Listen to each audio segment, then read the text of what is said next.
morning, everybody, from snowy and very cold Nashville, Tennessee. I'm Erin Adams. I am the Director of Education at Andrew Jackson's Hermitage here in Nashville. So it is a pleasure to be with you today.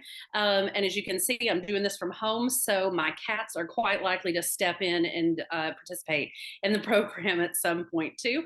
But that's fine. Cats need to learn history as well, and I'm sure cats would be a big hit in the national parks and parks of any sort.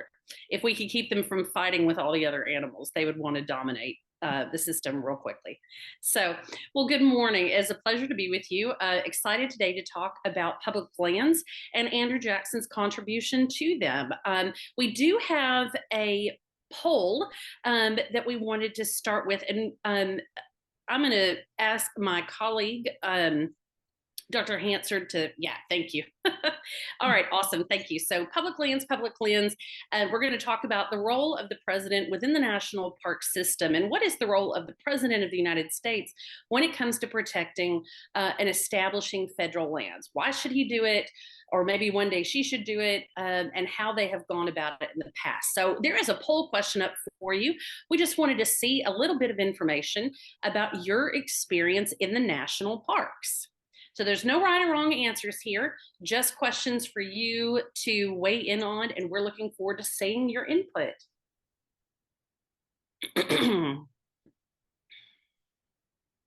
And folks, as you're looking at them, I'll read them too real quick so you'll know exactly what you're looking at. The first question is, have you been to a national park? And so that's a yes or no, maybe I don't remember sort of question. Then it's going to ask you, what is your favorite activity at a national park? It's going to ask you, well, come on now. It's going to try to ask you, which president do we consider the founder of the national parks? Is there one president that always comes to mind when you think about the national parks? So that's one of them. And then the last question that we threw in is, which national park is the most popular in the country? All right. Had a few participants. I'm going to give you like 20 more seconds.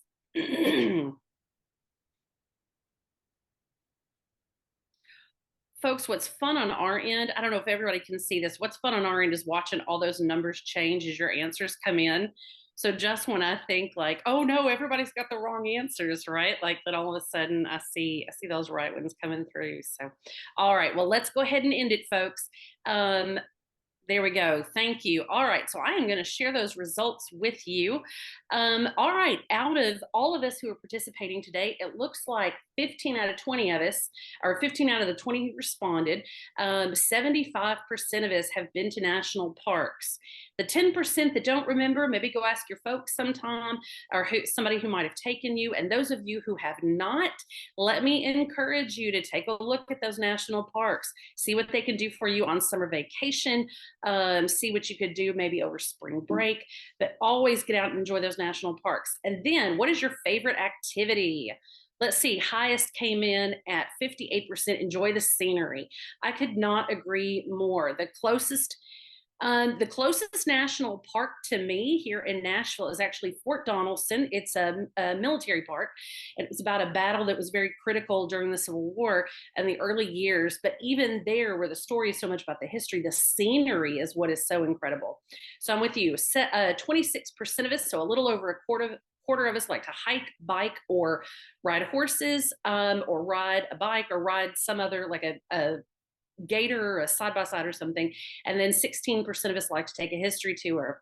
Which president is the founder of the national parks? Congratulations. 63% of you got the right answer with Theodore Roosevelt.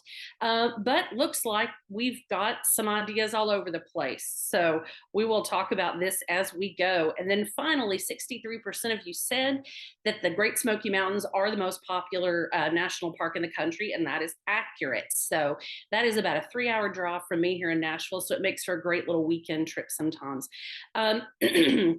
excuse me, the Everglades is my personal favorite. So thank you to the 26% of you who thought that it was the most popular as well.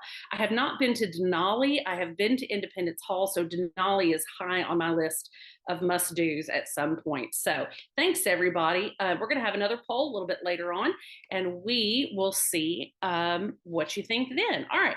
So let's get into Andrew Jackson, because I'm real sure that when we think about Andrew Jackson, we don't think about the national parks. That is just, Jackson seems too early for that. He's kind of our first president who's no longer wearing like knee breeches and powdered wigs, right? So we think of the national parks as a much more 20th century sort of endeavor. So what in the world does Andrew Jackson have to do with the national park system? It's actually Andrew Jackson who preserves or signs the legislation that makes Hot Springs, Arkansas, which is a profoundly important natural area. He is the first president to sign that land into use on behalf of the United States. And we're going to look at what that means. So when Jackson signed this protection on hot springs in Arkansas, it sort of establishes the first idea of a national park, but very different than the way Roosevelt's going to go about it later. So let's get into looking at how Andrew Jackson is going to go about this and what this is going to mean. All right. So when Thomas Jefferson convinces Congress to purchase the Louisiana Territory, which you can see here on your screen, we're talking about a huge piece of land. This land tripled the size of the United States, right? If you could think of chopping the nation into roughly thirds, you have just, what Jefferson has just added is roughly a third of the nation that we know today. Okay. And it starts very small down in Louisiana. It makes me think of a funnel, right? Or a tornado or something, right? Where it's real small at the bottom, it gets very, very large by the time you reach the top borders of it. That is more land than Lewis and Clark alone could explore. You're probably very familiar with Lewis and Clark.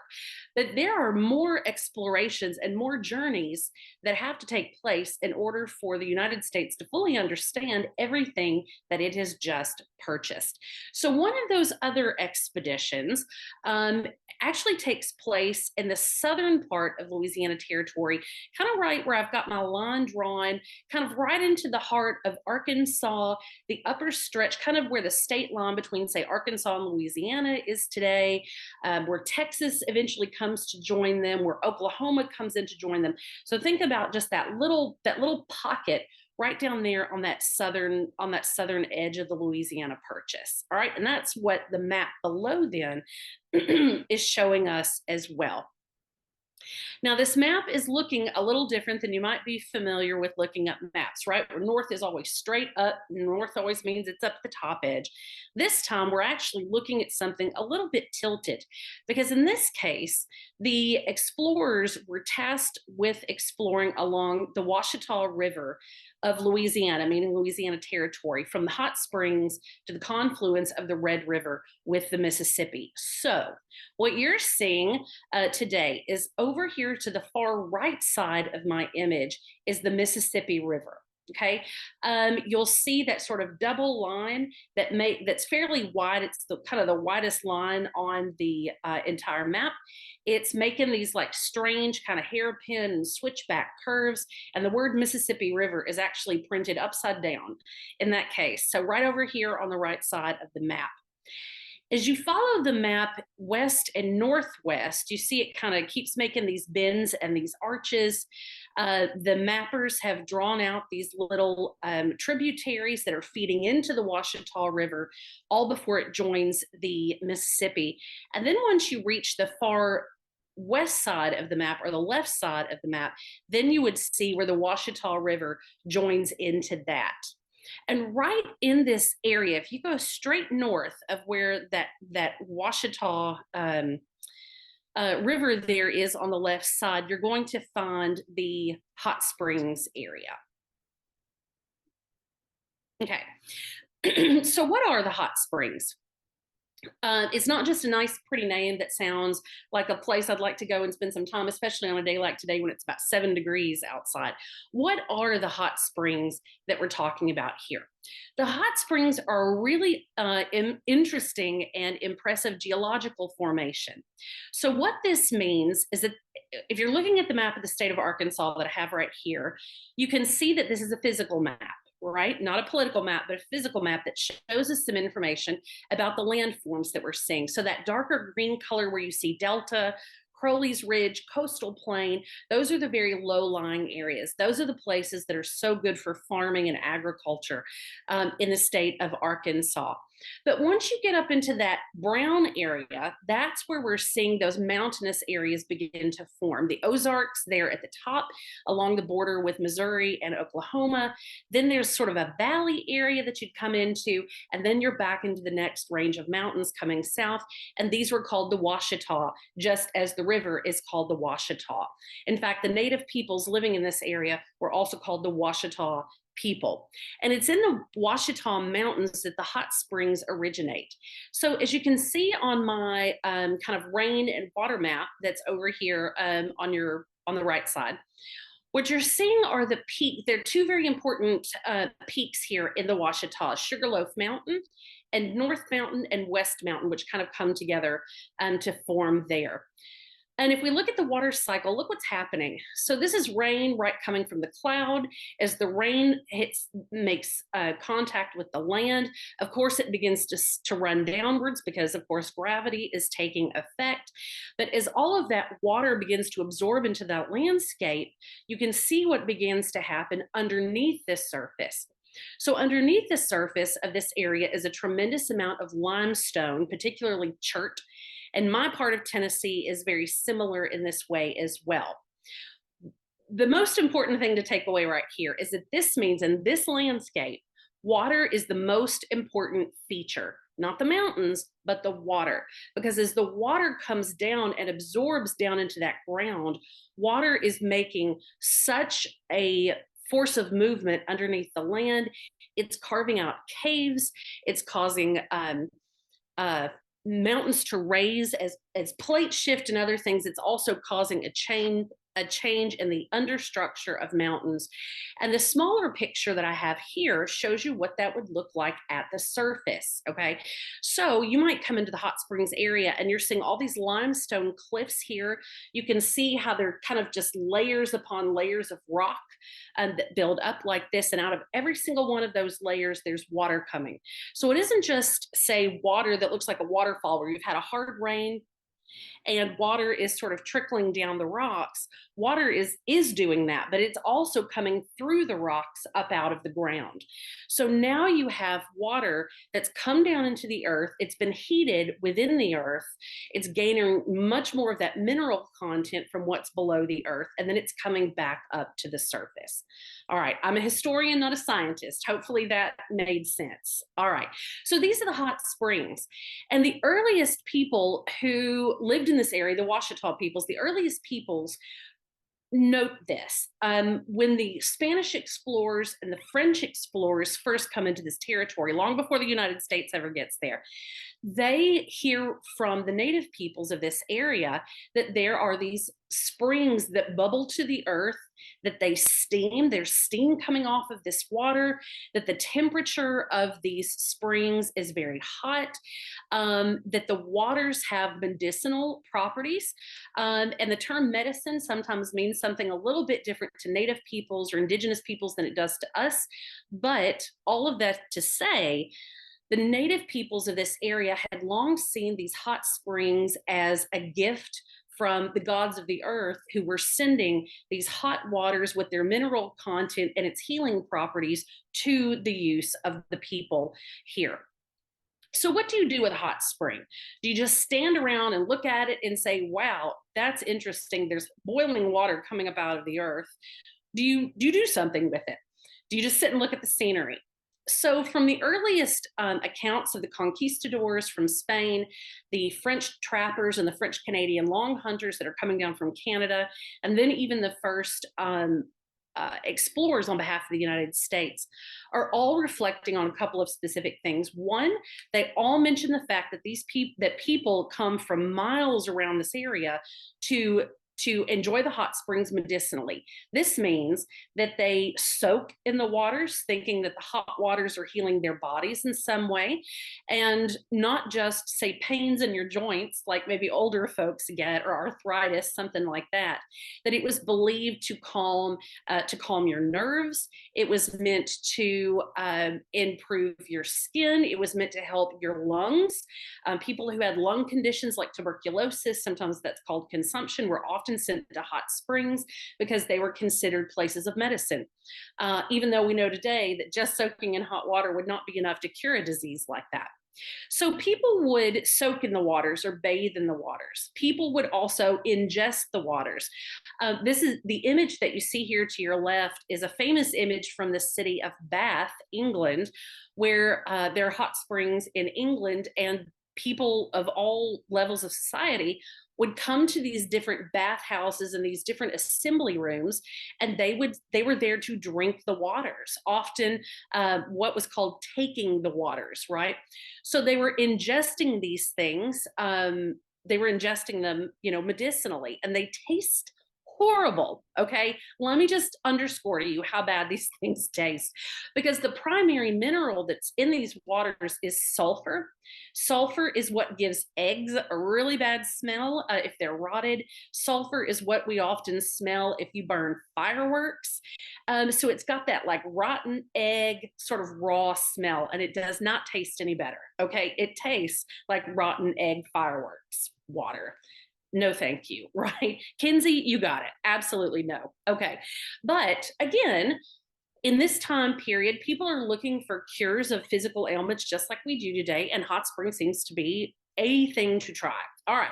So people are coming because they want these medicinal benefits. And because people are coming there, it makes sense to other people that you follow them and you make a business out of that, right? They need hotels to stay in when they come to take the waters. They need cafes to eat at. They need stables, places to store their animals while they're taking the waters. Then they might need to buy things, right? They might need to buy souvenirs of their trip. They might need to buy the toothbrush they forgot at home. They might need to buy an extra pair of boots or shoe covers, right, to kind of walk around this area where things are muddy and things are damp. And so, as you can understand, eventually people are taking advantage of this in a business way. All right. So people are coming for medicinal purposes. Businesses begin to spring up around this because it's a natural place for people to gather in large numbers. There's a lot of business and traffic back and forth. And now people are building homes and communities in this area, all built around this idea of tourism and that people are coming to view this area. What does this mean then for Andrew Jackson? All right, Dr. Hansard, if you could move me up. Thank you. All right. So what does this mean for Andrew Jackson?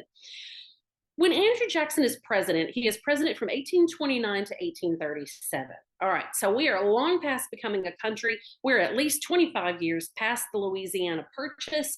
And so as people are learning more and more about this territory and the resources that the land holds, people, and by that I mean white settlers, people are very excited to move west of the Mississippi River and begin establishing farms and communities and so forth. Okay, so the territory, the Constitution is very clear about how states go from being territories to being states. All right. While Jackson is president, he is very eager to get two territories moved into statehood. One of them is Arkansas, and I will give you a virtual high five if you know the name of the second one. All right. But the first one is Arkansas Territory. And as people are trying to entice Congress and trying to entice the president to make Arkansas a state, people begin presenting Andrew Jackson with all kinds of information about the territory, its natural resources, its beauty, its agricultural potential, its potential for settlements and communities, its potential for relationships with Native Americans, its potential for a buffer zone between the United States and Mexico, which is a very powerful nation at this point. Jackson's a little worried about Mexico. So they're throwing all this information at Jackson, and somebody decides, well, let's just remind Jackson that in addition to all of these things that are so important about Arkansas territory, we also have this natural wonder called the hot springs. So the document that you're looking at right here is the bill, the act of Congress that is passed that Jackson signs into law, which is authorizing the hot springs in Arkansas territory as a national land. Let me read to you a brief statement from it that I think my colleague, Dr. Hansard, is going to pick up a little bit more here in just a moment. But here's what the document says. The document says the hot springs in Arkansas territory, together with 4 sections of land, including said springs, as near the center thereof as may be, shall be reserved for the future disposal of the United States, and shall not be entered, located, or appropriated for any other purpose whatever. All right, that is legal speak for the following things, right? That there are these hot springs, there's at least 47 of them they have counted at this point, and we can't save all that territory, but let's find the place where all of them come together in the greatest concentration.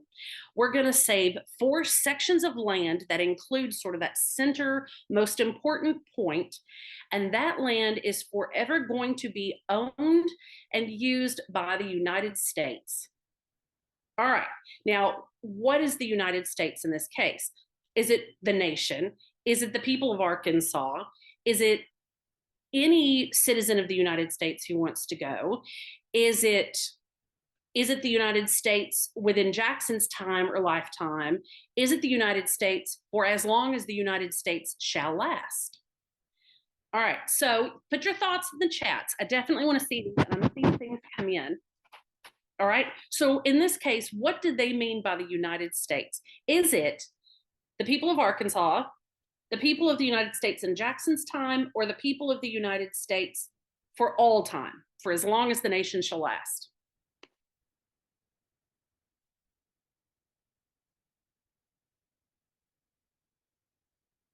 For all time. Lakewood, you got this. Kinsey, Jenna, Nicolay.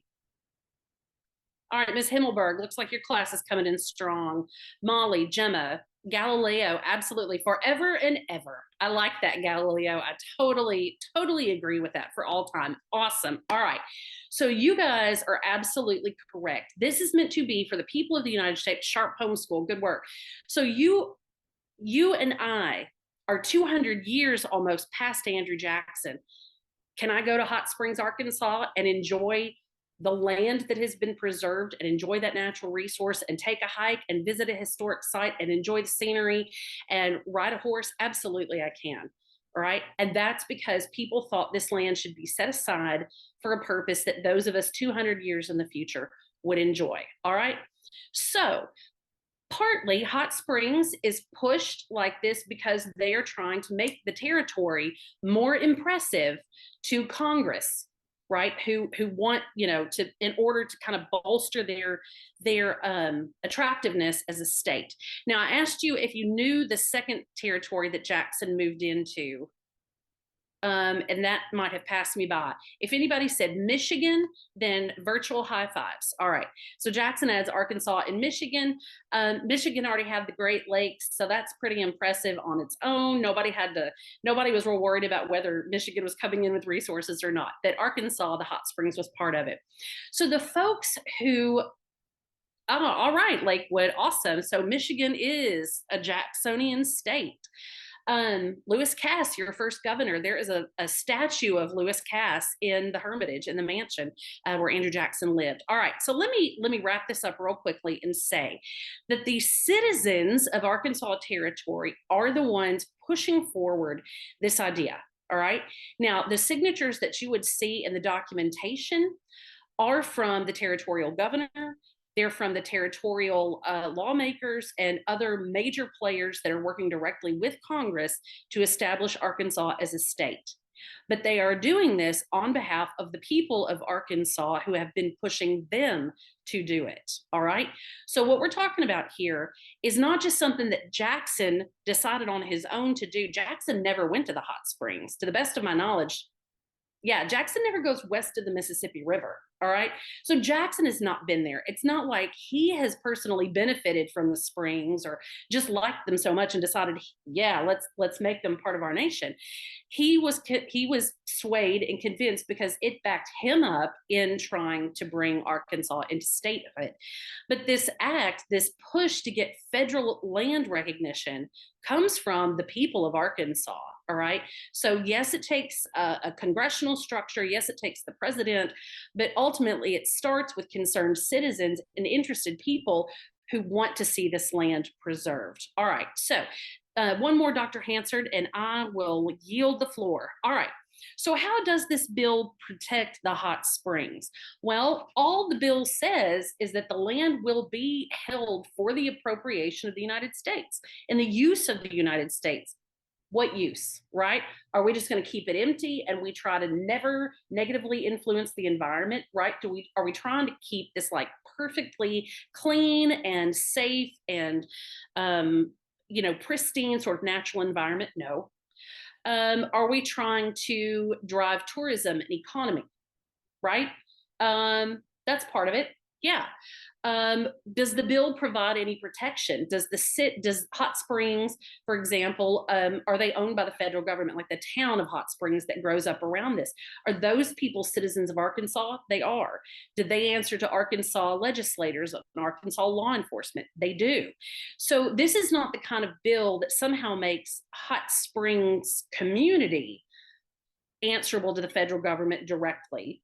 It just means that the federal government has an ongoing interest in this land and what it does for the United States. That's it. So in the future, so for example, like over Hot Springs history, there have been many fires. These bathhouses that would spring up around these springs were often run by wood-fired stoves and furnaces, which you can understand would just go, really quickly in a fire.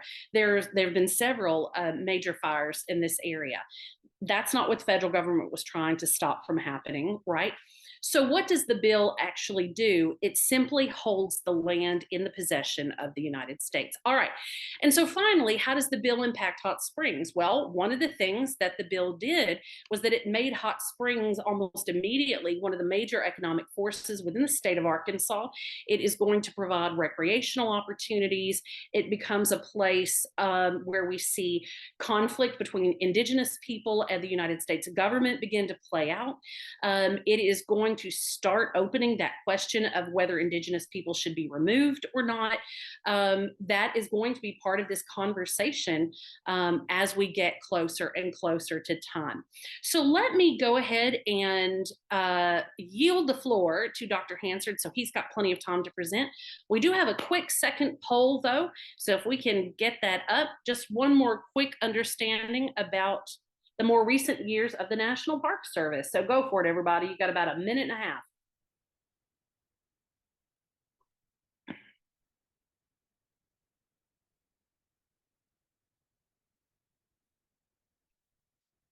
All right, so let me read off these questions too, just so you understand what you're looking at. So we have got question number 1. We have got national parks keep important land healthy and safe for Americans of the future, true or false?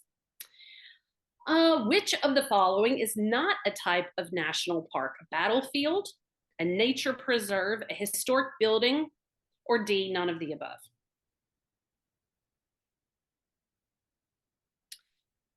Number 3, which of the following things is not allowed at national parks? So don't ever tell anybody you have not heard this. Fireworks, feeding animals, the wild animals, well, really any of the animals, camping, and water sports.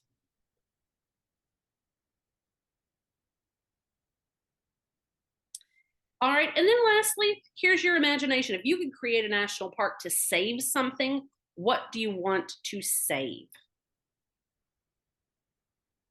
All right, 10 seconds.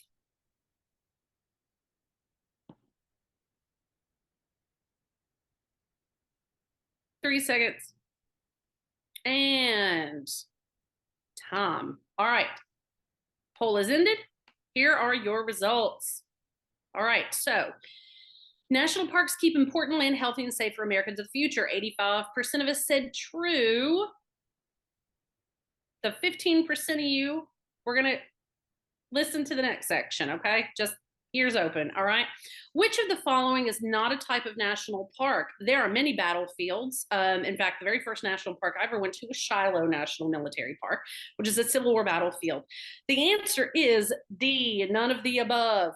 All of these types of are all parts of national parks. Which of the following things is not allowed at national parks? All right, obviously not camping. Camping is clearly part of what they do. I I'm impressed with fireworks. And if anybody knows differently, you can correct me on this. But when I set the question up, I was really thinking about feeding the wild animals. Fireworks may not be allowed. They may be allowed under specific circumstances. So I will double check that myself. But I know that feeding the wild animals is not allowed in the national parks. So that was what I had in mind. But that might be a learning opportunity for me. And finally, if you could create a national park to save something, 58% of you want to save those endangered animals. All right. I love that. As a historian, I'm going to pretend that 58% of you, your second choice was to save historic artifacts and stories. But that's fine. That's fine. All right. All right, Dr. Hansard, it's your turn, sir. Well, thank you very much, Aaron. For those of you who don't know me, I am Dr. William Hansard. I am a historian at the Theodore Roosevelt Center in Dickinson, North Dakota. If you're wondering why the Theodore Roosevelt Center is in North Dakota instead of, say, New York, don't worry, I'm going to tell you. We'll get to that. I'm really glad for this last question in our poll on if you could create a national park to save something, what would you want to save? Because Theodore Roosevelt worked to save all of these kinds of things. Maybe not climate change as we understand it now, but certainly pollution and overuse of resources was something he was very much concerned with.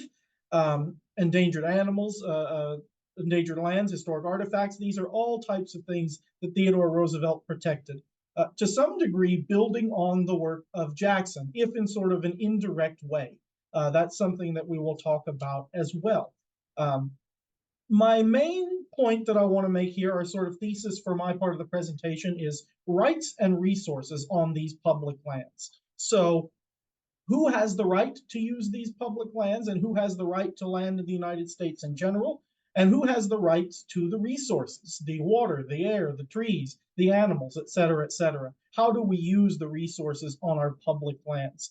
This is something that there was very much attention of during the time of Theodore Roosevelt. There is sort of a battle between the philosophy of preservation and of conservation. So preservation is more what you think of keeping things as totally pristine and untouched as possible, whereas conservation is more about balancing how those lands are used. And most of the time, TR is falling more on that conservation side, which we will talk about. We'll also talk about how and why TR protected these lands, in particular as a president, how he felt a president should operate. But before we can talk about specifically what he did as president, we need to talk a little bit about the kind of person that TR was and how he builds up to being this conservationist president. Now, TR very much believed in an idea called the strenuous life. This is a phrase that he uses a lot in his writing, in his speeches, et cetera, et cetera. And he thought that physical exercise for your health was extremely, extremely important. And this is in part because as a child, he is very sickly. He's got a lot of ailments, in particular, really bad asthma. And asthma, of course, is fairly easily treated today with inhalers and medications. But it was very hard to treat asthma when TR was a little boy in the middle of the 19th century. And so, although he was very, very smart because he sat inside and read books a lot, his body was very weak. And when he's a young man, his father will tell him he must make his body. He must become physically strong as well, to the point because they thought his illnesses might even kill him. So as a teenager, as a young man, he starts getting outside, he starts doing exercise, and he starts making his body outdoors in the lands that he has access to. So a couple of these photos here. So that one at the top left, you will see as TR is a little boy, doesn't look too bad, but again, he's sick at this time in his life.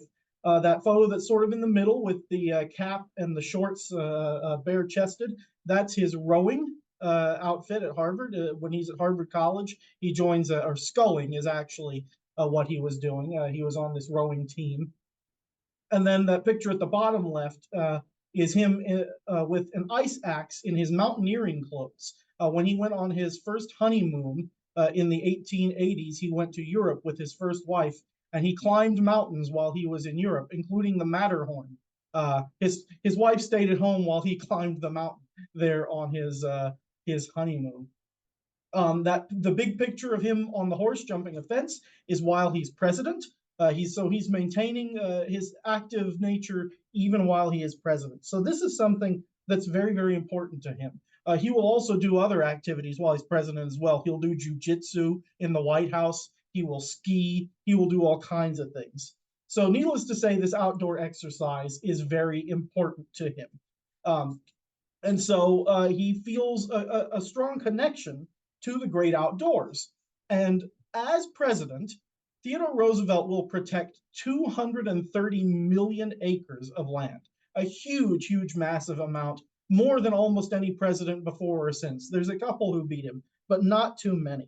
And it's important to note that, as we saw with Andrew Jackson, right, he didn't invent the idea of protecting these public lands, but he is certainly going to increase the amount and the types of lands that are protected. And often the reason he's doing this is because of important physical features on these lands or beautiful physical features that he feels everyone should get to enjoy. So you'll see there's a picture there where he is visiting the redwood trees in California. He is visiting Yosemite. He is visiting Yellowstone. And so he's seeing these beautiful, wonderful places in the American West in particular that he really feels needs protecting. He sees these parks and other federally protected lands as a respite from the cities. This is a time when America is going from a mostly rural to a much more urban place. A lot more people living in cities or even just larger towns. And so having a place where people can go to enjoy nature is very important.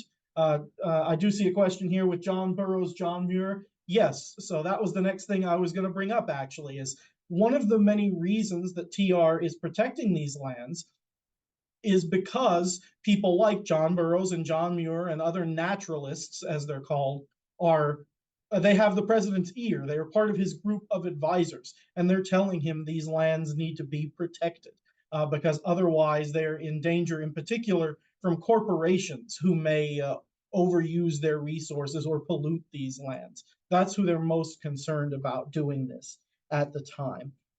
And it's important to note there are places other than the parks, types of lands other than the parks that he's going to set up. He's going to set up wildlife refuges, national monuments. He pretty much creates the system to do these. And he will create 5 national parks of his own during his presidency. He will create Crater Lake in Oregon, Wind Cave in South Dakota, Sully's Hill in North Dakota, which is now a wildlife refuge, Mesa Verde in Colorado, and Platt, Oklahoma, which is now part of a national recreation area. So a couple of those places are not parks anymore, not national parks, but they're still federally protected even now. He will create 18 national monuments, the first of which is Devil's Tower in Wyoming, and dozens of forests and preserves and all kinds of things.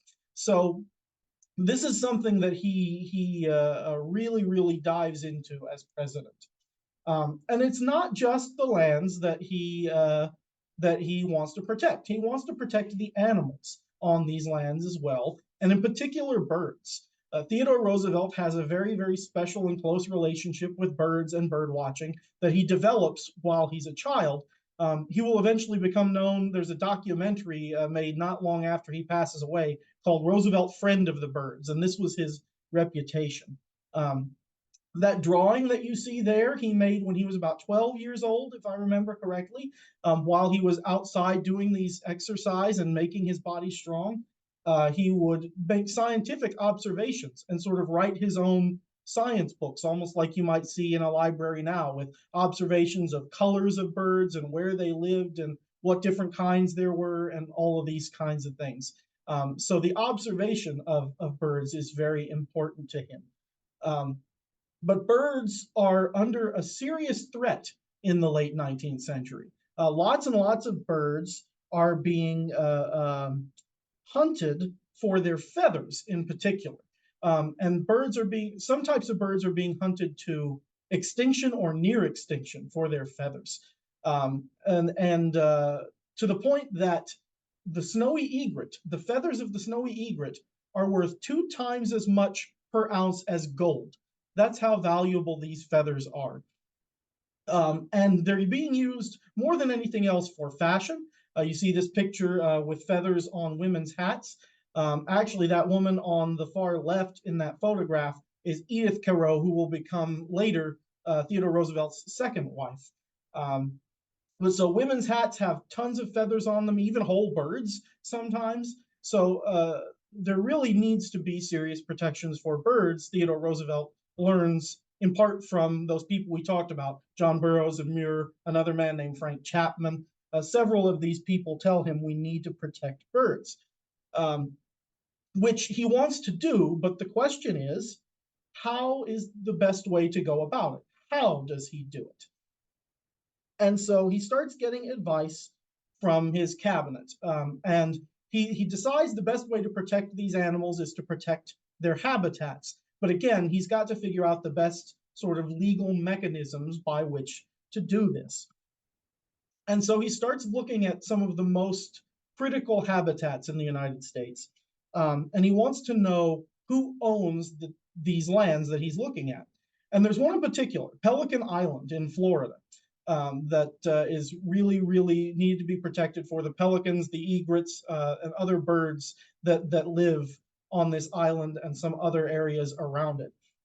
And he finds that Pelican Island is already federally owned land. The federal government has already laid a claim to this land.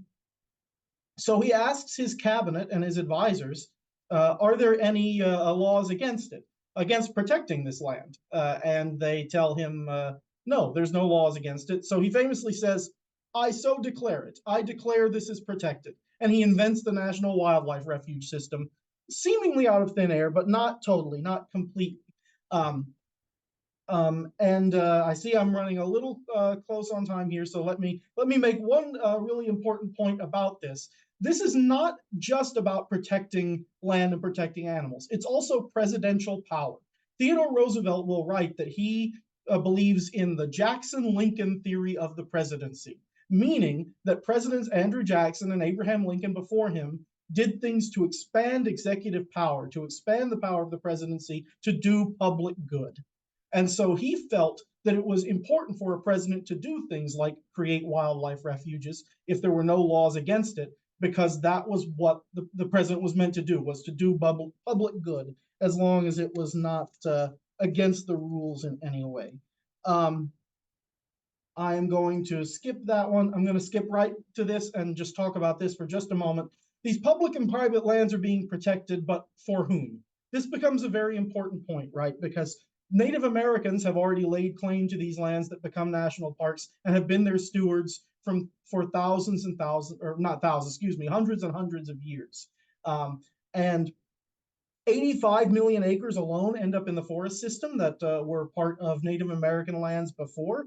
And their lands had been broken up by an act of government, and Native Americans had been made to live in small homestead sections of land instead of their larger lands. So when those were broken up, many lands end up in the forest system. So this question of who actually has the rights to use these lands and these resources is a really important one.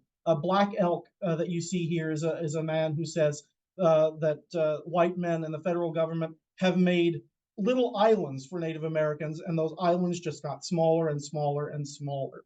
And that's something that Theodore Roosevelt, quite frankly, didn't have any problem with. He believed that it was for the best good to make Indians live on homesteads and to make those lands in the West public for other people to use. So with that, since again, we're running a little shorter on time, I think we will take some questions now. We did have a few questions throughout about why there was a need to protect the land and who it was being protected from. Sure. So if you could talk about that a little bit, maybe. Yeah, so the primary concern for Theodore Roosevelt, at least, was that the lands needed to be protected from business development, from big businesses, from monopolies who would cut down all the trees and use up all the minerals and kill all the animals for their meat and their pelts and things like that. He wanted to be able to use those resources some, but he didn't want to use them all up so that they were all gone. And corporations who were just interested in making money didn't really care if they used up or polluted all the resources. Most of them did. So Theodore Roosevelt, as president, thought it was very, very important that that be stopped. And I would say Jackson looked at it a little bit differently, that it was less about,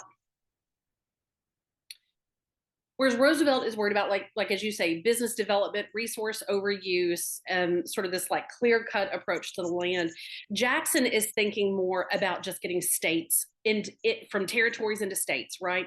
And so if this is what the people want, if it secures that land to the United States, then absolutely, right? Because Jackson is some of his most sensitive areas are about national defense, and he's very, very worried about Mexico. So the more we can do to place federal kind of claims on land within the United States, it gives the federal government kind of these little footholds in different parts of the country to be able to step forward if needed.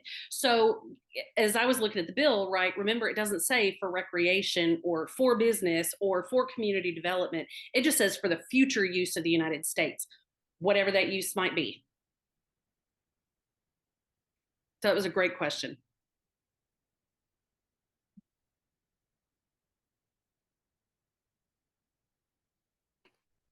I will answer a question real quick here that's not related to the public lands, but someone, Galileo, has asked what happened to Roosevelt's first wife. She died very young of a kidney disease, unfortunately, and she was pregnant, and her kidney disease was masked by her pregnancy, so she gave birth and died shortly after. And it's actually, I told you I would tell you, and I didn't quite get there. Why this TR Center is in North Dakota. So Theodore Roosevelt owned ranching land. Well, actually, he didn't own the land. He owned ranching operations. He was a squatter on government land, of all things. But in North Dakota, he spent some time ranching, and that's actually where he went after his first wife died to sort of heal his soul. So yes, his first wife died very young, and he will eventually remarry to a woman named Edith Carew, who had actually been his first childhood sweetheart, and they will rekindle their relationship and get married. So There was a question in here about, was the National Park Service created under Roosevelt or Wilson? Yes. So the actual National Park Service, the sort of consolidated government entity, is created by President Wilson. But he is working, of course, on the system that Roosevelt more or less built, right? A lot of those positions in the government sort of already existed, and they're being put under one system. Now, again, Roosevelt didn't create even national parks. The first actual national park, as we call it now, is Yellowstone, which was created in 1872 by President Ulysses S. Grant. But as we saw from Aaron's part of the presentation, right, even he didn't invent the idea out of nothing. So all of these presidents sort of build on each other to find ways to make this land management more efficient. And then there was a question, I'm not sure exactly what it's referring to, but I think it's talking about, designating these lands in particular ways. Does it violate eminent domain as listed in the Bill of Rights? Good question. I don't know if I have a clear answer to that. I would that one requires a constitutional lawyer. That I can tell you this much. Even today, in the present, there are a lot of debates among people who own land over how much land the government should have, what they should have, what kinds of lands the government should be allowed to control, and in particular, the resources on those lands. So there are a lot of fights today, over land that has oil, for example, or that has other precious resources that the government controls. And so there is definitely a battle over public versus private But as far as the actual sort of constitutionality of it, I think that's something that's never been completely and totally answered because they're still fighting about it now. But someone with more experience in law may be able to answer that question better than I can. Yeah, I'm sorry. No, go ahead, Ms. Himmelberg. I'm sorry. No. So I was just going to say that's something that like my class is kind of volleyed back and forth between because we started out our year talking kind of on the opposite side of this. We really did a deep dive into like the Nez Perce culture and what it meant for them and how they were culturally connected to their land, and then how westward expansion kind of, destroyed that culture and eradicated it, for lack of a better word. And then after that, as we moved further throughout the semester, we started talking about the Bill of Rights and how that was actually in place already when westward expansion was kind of taking place. Jefferson was president, bought the Louisiana Purchase, all of that. And so, some of my kids were quick to pick up as we were analyzing the Bill of Rights. They were like, well, wait a second. If constitutionality was already in place, and we've talked a little bit about how it's for Americans even in the future, how does that constitutionality extend, and like where are those gray lines or gray zones, things like that.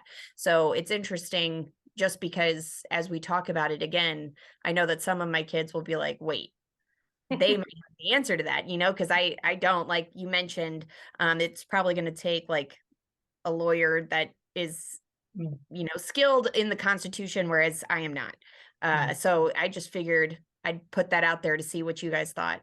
Yeah. No, the Constitution's greatest strength and its greatest weakness is how flexible it is, right? Yeah. And that's, that's sort of both the brilliance and the Achilles heel of the way that works, right? Is that it's not always clear how we settle these kinds of things, and in some cases it may never be. So.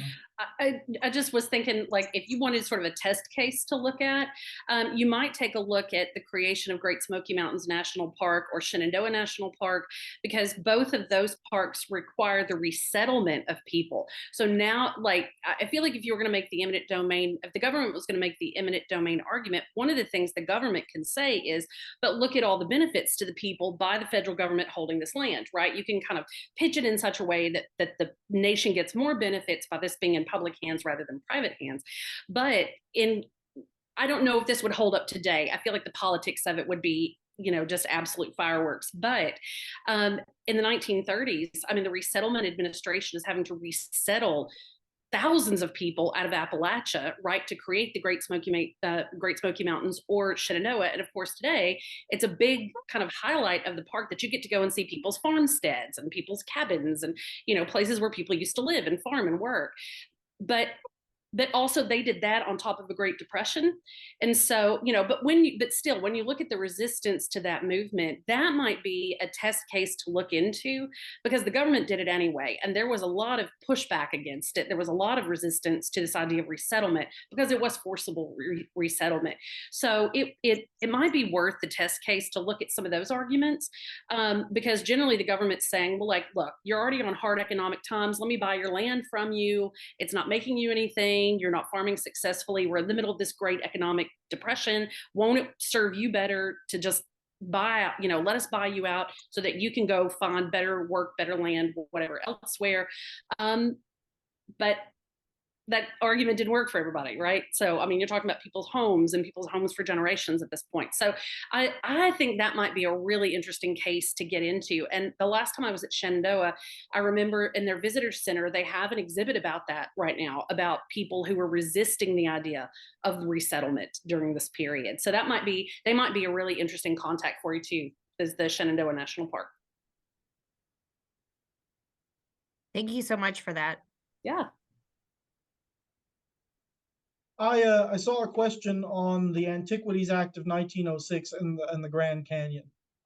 So the Antiquities Act is something that was developed to specifically protect areas that had scientific or historical interest, and it allowed the creation of these national monuments. That was a new type of federally protected land that Theodore Roosevelt and Congress create. Although Theodore Roosevelt and his Congress very much are at loggerheads over how that act should be used, and TR uses it much more expansively than they really intended for him to do. So protecting Devil's Tower more or less made sense to them. Protecting the massive amounts of the Grand Canyon, they weren't so sure about, and the forests around it end up part of the National Forest System. And the Grand Canyon goes through sort of several different phases of being different types of nationally protected land before it becomes the national park that we know now. But because of the historical interest of, again, native tribes and their connections and archaeological digs and things that could be done there, the Antiquities Act allowed for the protection of that of the Grand Canyon.